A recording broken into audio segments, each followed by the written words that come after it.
Hello, everybody, and welcome to the Coach's Call. I am your host, Guido Perino. Thank you for joining me.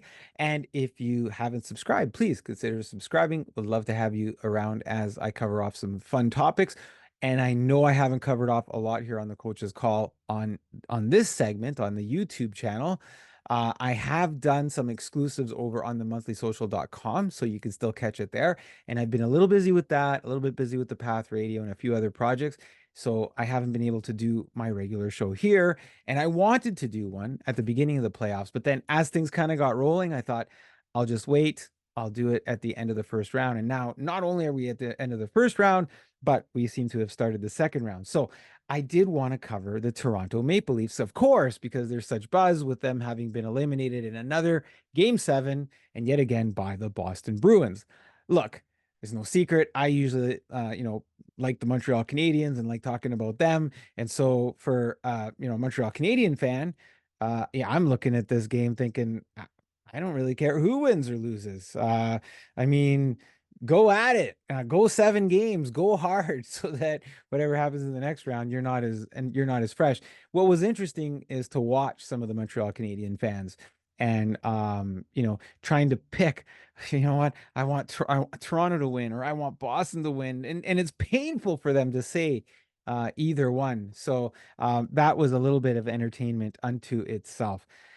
Look, the Toronto Maple Leafs, I was also going to play some clips from my previous shows that I've done here on the Coach's Call where I say they're not going to win in the playoffs. This is not a playoff team. This is not a playoff coach. They're not built for the playoffs. They're not going to win in the playoffs.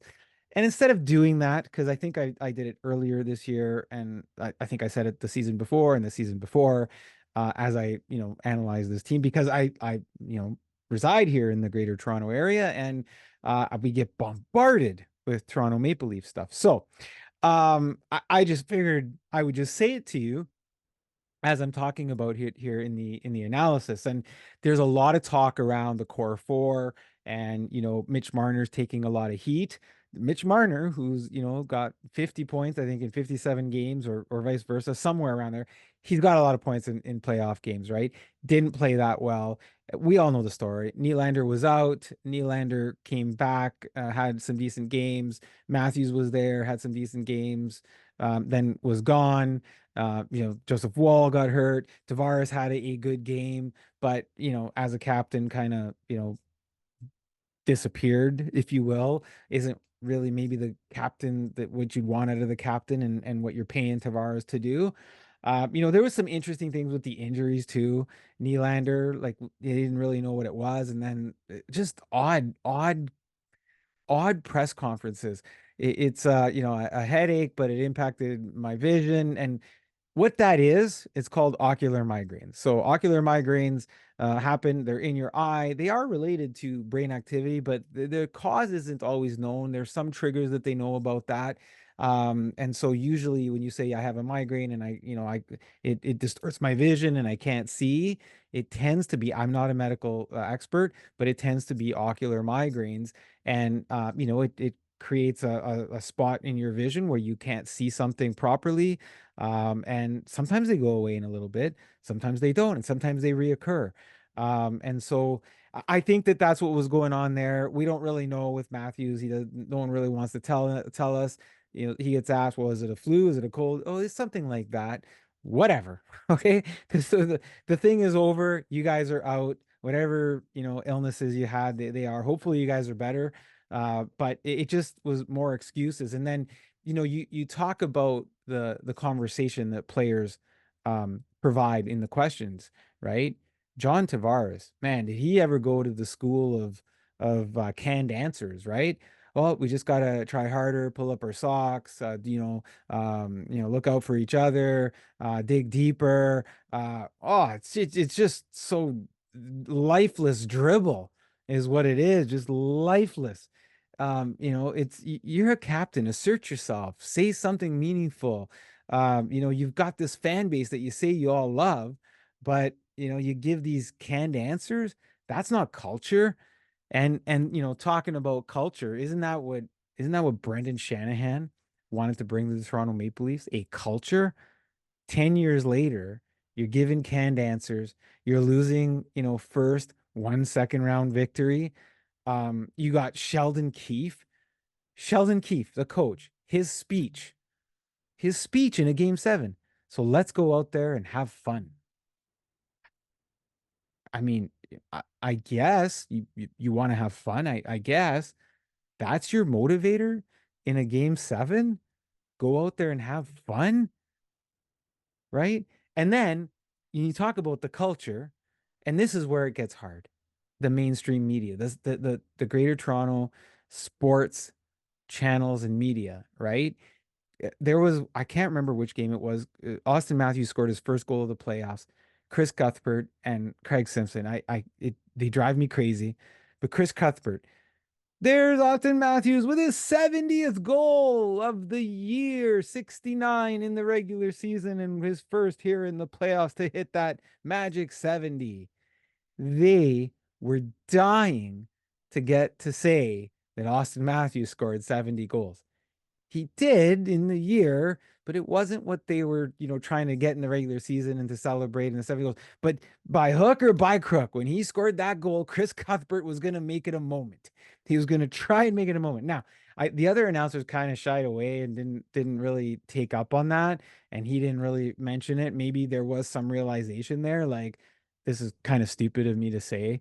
Like this is his first goal, and they just finished talking about, oh, we got it. All the players have a clean slate. They all start at zero. Everybody starts at a clean slate. And there's Matthews with his 70th goal of the year. Oh, brother, what's wrong with the Toronto culture? Starts right there. Media, the Toronto media, and the way that they treat the Toronto Maple Leafs. You got Mitch Marner, and look, for all the good he does on the ice, you got Mitch Marner today at his presser going, well, we play for Toronto. They treat us like gods. No entitlement, no realization there. They treat us like gods. Look, you want to start and change this team, and there's talk about Craig Berube coming in. Great, great, nice guy in terms of, good coach, did really nice things there, did a good job in St. Louis, got a cup. You want to change the culture? You guys are gonna think I'm crazy. Bring in John Tortorella. Bring in John Tortorella. He will change the culture. You won't like him, but you're not bringing him in so that you like him. When the reporters and the media ask the questions and he's not going to like them, he's not going to answer them. He's not going to give you canned answers. He's going to tell you exactly what to do or where to go. And he's just not going to take it. He's not going to take it from the media, right? And so that's what you need. I think you bring in a John Tortorella if you want to transition the culture and change the way that the media responds. The core four, Toronto's probably going to do something stupid and, maybe try to move Mitch Marner, maybe take less than what he's worth, because that's what they do, right? And is it Mitch Marner's fault that the Toronto Maple Leafs lost in 7 games? No. Could he have done better? Sure. But so could the rest of the team. Now, look, they didn't do that bad pushing it to 7 games. They just didn't have the depth to do what they needed to do. And when the score, when you're, this, I think they were second in overall scoring during the regular season behind the Colorado Avalanche. Okay. But they don't have, they're incapable of doing that in the playoffs because they don't have the depth to continue scoring at that pace because everybody kind of clamps down in the playoffs, right? And on the back end, I was a little surprised that, the back end kind of held up because that back end of defense I didn't think was that strong. They did something good. I thought the addition of Joel Edmondson was a good addition. He would be good for that short tournament type of period, like it's called the Stanley Cup playoffs. But outside of that, I don't know that you keep Joel around or whatever. And their goaltending situation is their goaltending situation. Did Joseph Wall have a couple of good games? He had a couple of good games. I don't know that the Bruins really kind of took it to him the way that the Bruins could have.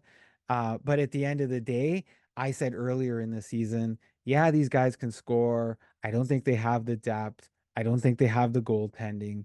I don't think they had the defense. And I think in pockets, all of those things were true when it came to the Toronto Maple Leafs. So the coach's call for me on this they're going to do some stupid things in the offseason, I think, or close to the offseason. I don't think Sheldon Keefe is still not your coach.